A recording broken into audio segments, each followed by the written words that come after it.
जय माँ वैष्णो। यदि इस चैनल पे नए हो तो सब्सक्राइब करें, लाइक करें और शेयर करें। और आज का जानकारी है कि नवरात्र हम कैसे करें और चैत्र नवरात्र में लघु अनुष्ठान, अगर मेरे द्वारा ये लघु अनुष्ठान दिया हुआ बिल्कुल आपको सिद्धि मिलेगा, इसलिए मैं भाई बहनों को बना के दे रहा हूँ। सबसे पहले जो आपको लेना है वो आपको कलश लेना है जो स्क्रीन पर दिखाई दे रहा है। इसके बाद अक्षत लेना है, अक्षत जो स्क्रीन पर भी दिखाई दे रहा है। कसैली लेना है। इसके बाद अबीर दिखाई दे रहा है आपको स्क्रीन पर, अबीर लेना है। फिर गुलाल लेना है। इसके बाद फूल लेना है। इसके बाद मोली धागा लेना है। पान का पत्ता लेना है और सिक्का जो है कम से कम 50 को सिक्का रखना है। धुरवा रखना है। और ये सब रखने के बाद आप देख रहे होंगे कि सर्वत्र ये वेदी है। अगर वेदी बना के कोई भी अगर पूजन करना चाहते हैं तो उनके लिए मैं स्क्रीन पर वेदी दिया हूं। ये जो आप देख रहे हैं 1 2 3 4 5 ऐसे करके पूरा पीला लाल, पीला हरा लाल उजला फिर लाल करके जो गया है, इस टाइप का चावल का रंग के और इसी टाइप का वेदी चौकी पे बना लेना है। चौकी पे बना के वेदी, और इसमें करना क्या है कि सभी पर जो 33 देवी देवता हैं, 33 कोटि देवी देवता को सर्ववेदी के माध्यम से उनको बुला के नवरात्र में पूजन किया जाता है। ये लघु अनुष्ठान है, बृहद अनुष्ठान नहीं है। इसमें हम लोग 24,000 मंत्र से इस अनुष्ठान को हम लोग कर सकते हैं। या तो नवारण मंत्र से आप कर सकते हैं, या तो गायत्री मंत्र से भी अनुष्ठान आप कर सकते हैं, या तो कोई भी बीज मंत्र से भी आप कर सकते हैं। तो अनुष्ठान करने का तरीका मैं आपको बता दे रहा हूं। सबसे पहले आप जो देख रहे हैं सर्ववेदी बनाएं। सर्ववेदी एक चौकी पर बना ले, और चौकी पर बनाने के बाद आप सब पर चावल रंग कर इस टाइप का चित्र बना ले। इसके बाद इसका पूजन का विधि है, तो वो भी मैं इस पे आपका पूजन की विधि बता दे रहा हूँ, उसके हिसाब से आप पूजन कर लेना। और पूरे पूजा का विधि अभी एक एक करके हम आपके बीच में देंगे, उसी टाइप से आप पूजन करना। निश्चित रूप से आपको फलीभूत होगा, जो आप चाहते होंगे वो सब चीज आपको मिलेगा। इसमें कहीं से दूर है। जिन भाई बहनों को अगर समझ में ना आए वो हमसे संपर्क कर ले। बहुत बहुत धन्यवाद। आप एक मार्किंग ले लीजिए छोटा सा चौकी पे, एक मार्किंग पे सर्ववेदी बनाकर, और ये देख रहे हैं 33 खाना बना लेना है। 33 खाना बनाकर उस पर कलश स्थापना कर लेना है। और कलश स्थापना करने के बाद आपको क्या करना है कि कलश में पानी भर देना है। पानी के बाद सुपारी डाल देना है, एक पान का पत्ता डाल देना है, और एक कसली डाल देना है, 1 रुपये द्रव डाल देना है, फूल डालना है, अक्षत डालना है। अगर कुछ मिल जाए तो कुछ को भी वो डाल दीजिए। इसके बाद आम के पोलो लगाकर उसमें ढकनी पर पीला चावल रखकर और एक जटा वाला नारियल पे स्वास्तिक बनाकर और उसको कलावा से सुशोभित करके कलावा से लपेट लेना। इसके बाद आप पूजन करना, गुरु वंदना करना। गुरु वंदना करने के बाद तुम पवित्रीकरण करना। पवित्रीकरण करने के बाद पवित्रीकरण कर लेना है। इसके बाद हाथ में जल लेकर अपने शरीर पर छिड़काव कर लेना है। इसके बाद आचमन करना है। इसके बाद आचमन करने के बाद शिखा बंधन करना। बाईं हाथ में जल लेकर दाईं हाथ के 5 उंगलियों डुबाकर और शिखा में को लगा लेना है। इसके बाद आपको न्यास करना है। उसी तरह से बाईं हाथ में जल लेकर और सभी आँख कान सब पर ठेका के न्यास, उसको न्यास बोलते हैं, न्यास कर लेना है। अब आपका अगला जो है न्यास करने के बाद, न्यास का चित्र चल रहा है। न्यास करने के बाद अगला पृथ्वी पूजन करना। पृथ्वी पूजन कैसे करना है? थोड़ा अक्षत और पुष्प लेकर पृथ्वी पर छोड़ना है और अबीर गुलाल छोड़ के और थोड़ा सा पानी उस पर छोड़ के 3 बार प्रणाम कर लेना है। इसके बाद आपको पृथ्वी पूजन करने के बाद अगला जो है आपको संकल्प लेना है। कैसे संकल्प लेना है? जैसे अक्षत ले लिए, पुष्प ले लिए और बोलना है कि हे प्रभु, मैं 9 दिवसीय चैत्र नवरात्रि अनुष्ठान करने जा रहा हूँ और 24,000 मंत्र से मैं आपका गायत्री मंत्र से मैं जाप करूंगा या तो दुर्गा मंत्र से जाप करूंगा, ऐसे कह के और अक्षत को देवस्थल पर छोड़ देना है।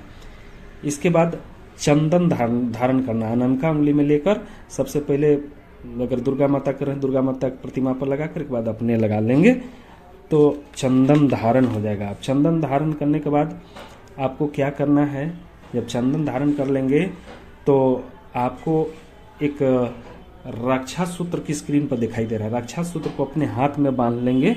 रक्षा सूत्र बांधने के बाद आप रक्षा सूत्र का मंत्र भी है लेकिन रक्षा सूत्र के बाद अब पूजन आप कलश का पूजन कर लीजिए।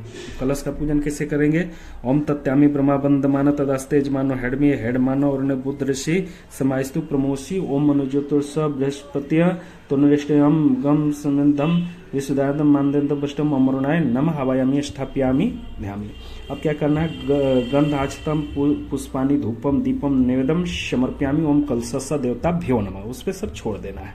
अब कलश प्रार्थना कर लेना है। इसके बाद कलश प्रार्थना करने के बाद दीपक जलाना है। दीपक जला के दीपक पूजन कर सकते हैं। ओम अग्नि ज्योति ज्योति अग्नि स्वाहा सूर्य ज्योति ज्योति सूर्य स्वाहा अग्निवर्चो ज्योति वर्चो स्वाहा सूर्य वर्चो ज्योति वर्चो स्वाहा ज्योति सूर्य सूर्य ज्योति स्वाहा। ये हो गया। अब आगे आपका देव वाहनम कर लीजिए। ओम गुरु ब्रह्मा गुरु विष्णु गुरुदेव महेश्वर गुरुदेव परमब्रह्म तस्मै श्री गुरुवे नमः खंडमंडलाकारं व्याप्तनम चराचरम तत्पदम दर्शनम तस्मै श्री गुरुवे नमः। इसके बाद आप क्या करिए कि सर्वदेव नमस्कार कर लीजिए। ओम सिद्धि श्री महागणाधिपते नमः ओम लक्ष्मी नारायण भ्याम नमः ओम मां महेश्वरा भ्याम नमः ओम वाणीकर भ्याम नमः हम सचिदा प्राण भ्याम नमः मातृपितृ चरण कुल देवता भ्यो नमः इष्ट देवता भ्यो नमः ग्राम देवता भ्यो नमः स्थान देवता भ्यो नमः वास्तु देवता भ्यो नमः सर्वदेवभ्यो नमः सर्वे ब्राह्मणे सर्वेतिथ्यो नमः तंद प्रधान श्री गायत्री देव्य नमः पुण्यम प्रियम दीर्घमाष्टु। अब क्या है, षोडोपचार 16 प्रकार से पूजन करना है। ओम सर्वदेवभ्यो नमः वयमि आसन समर्पयामि, आसन मैंने फूल, आसन में पादम समर्पयामि जल, अर्घम समर्पयामि जल, आचमन समर्पयामि जल, स्नानम समर्पयामि जल, वस्त्रम मतलब एक कलावा चढ़ा दीजिए, एगो पवित्रम मने जनेऊ एक कलावा चढ़ा दीजिए, गंधम मने अबीर गुलाल, अक्षताम मने अक्षत, पुष्पानी मने फूल, घीपम दीपम दर्शयामी, नैवेद्यम नयनामी, तांबुल मने पान के पत्ता, तांबुल पुकी फलानी समर्पयामी, दक्षिणाम समर्पयामी, सर्व भाव अच्छताम समर्पयामी, दक्षिणा में 1 रुपया चढ़ा दीजिएगा। ततो नमस्कार करोमि। ओम नमः ईश्वरवंताय सहस्त्रमूर्ते सहस्त्रपादाच्छिछुरुरमावे सहत्य नामने पुरुषाय शाश्वते सहत्य कोटि जुगधारिणे नमः। संस्थांग नमस्कार करके और झुक के और प्रणाम कर लीजिएगा। इसके बाद आपका आगे का स्वास्ति वाचनम आ जाएगा। स्वास्ति वाचनम आप कर सकते हैं। ओम गणानम त्व गणपति गुम हवामहे प्रियानम तम प्रियपति गुम हवामहे निधिनाम तम निधिपति गुम हवामहे वसोमहम आहम जानी गर्भधम तम जानी गर्भधम। ओम ससिन इंद्रो विश्वास्वसन पूषा विश्ववेदा स्वश्ने ऋष्णे मिशेषिन बृहस्पति ददातु। ओम पेय पृथ्व्या पेय विष्णु विष्णुरात्मिषि विष्णु संतत्र विष्णु। ओम अग्नि देवता वास्तु देवता सूर्य देवता चंद्रमा देवता अश्व देवता रुद्र देवता मर्द ओम धौ शांति अंतरिक्ष शांति पृथ्वी शांति रोषधेश शांति वनस्पति शांति शांति विश्व देव शांति ब्रह्म शांति सर्वरिष्ट सुशांति रे भवतु। अब आप स्वस्ति वाचन करने के बाद अब सभी देवी देवता को आप बुला दिए हैं। उस जगह का वातावरण बिल्कुल सुगंधित हो चुका है। सभी देवी देवता आपके बीच में, आप उनके सानिध्य में आप पूरी तरह से अनुष्ठान कर रहे हैं। उनकी छाया रोम रोम आपके ऊपर पड़ रहा है। आपका मन पवित्र हो रहा है। आप भाव कर रहे हैं कि हमारे भीतर देव की वास हो रही है, क्योंकि मन वाणी से अंतःकरण से हम शुद्ध हो रहे हैं। हमारी रोम रोम पवित्रता आ रही है। हम पूजा कर रहे हैं, हमारी पूजा का फल हमें मिल रहा है। मेरे घर से नकारात्मक ऊर्जा भाग रहे हैं, हम स्वच्छ हो रहे हैं, हमारा मन पवित्र हो रहा है और हम अनुष्ठान कर रहे हैं। ऐसी भाव करते हुए आप बैठ के मन ही मन सोचते रहिए। इसके बाद अगला जो पड़ाव आ रहा है वो पड़ाव मैं बहुत जल्दी आपको बताने जा रहा हूं कि आगे क्या करना है। कि अब आगे जो होगा वो मंत्र जाप का सवाल है। तो मंत्र जिसे माला है तो माला आप अगर लेके जलते, अगर गौमुखी है तो और बढ़िया, अगर माला को नाभि से ऊपर रख के जपना है और माला क्रॉस नहीं करना है, ये ख्याल रखना है, इसको इधर से घसका लेना है। तो माला हमको मान के चलिए 24,000 का अनुष्ठान आप यदि करते हैं तो आपको कम से कम 30 माला प्रत्येक दिन करना होगा, सुबह 15 माला और शाम को 15 माला, ऐसा आपको करना होगा। तब जाके आपका पूरा 24,000 9 दिन में आपका अनुष्ठान पूरा हो जाएगा। तो ये चीज है, आप ये कर लीजिए। इसके बाद आप माला जाप उप करने के बाद आप क्या करना है कि आप आरती का तैयारी कीजिए। आरती में क्या कीजिए, एक दीपक लीजिए और उसको दीपक और थाली में दीपक को रख दीजिए, उसमें पुष्प सजाकर पुष्प को सजाना है और सजाने के बाद आपको आरती की तैयारी कर लेनी, क्योंकि निर्धारित समय पे आप आरती करेंगे। जैसे 6 बजे से अगर आप बैठ गए तो 7 बजे तक पूजा होता है, 8 बजे का आरती का समय रख दीजिए। चाहे माला जाप हो चाहे नहीं, चाहे जाप भी कर रहे हैं उसी समय आरती आप जरूर कर लीजिए। सुबह और शाम का निर्धारित रखिए आरती का, जैसे 6 बजे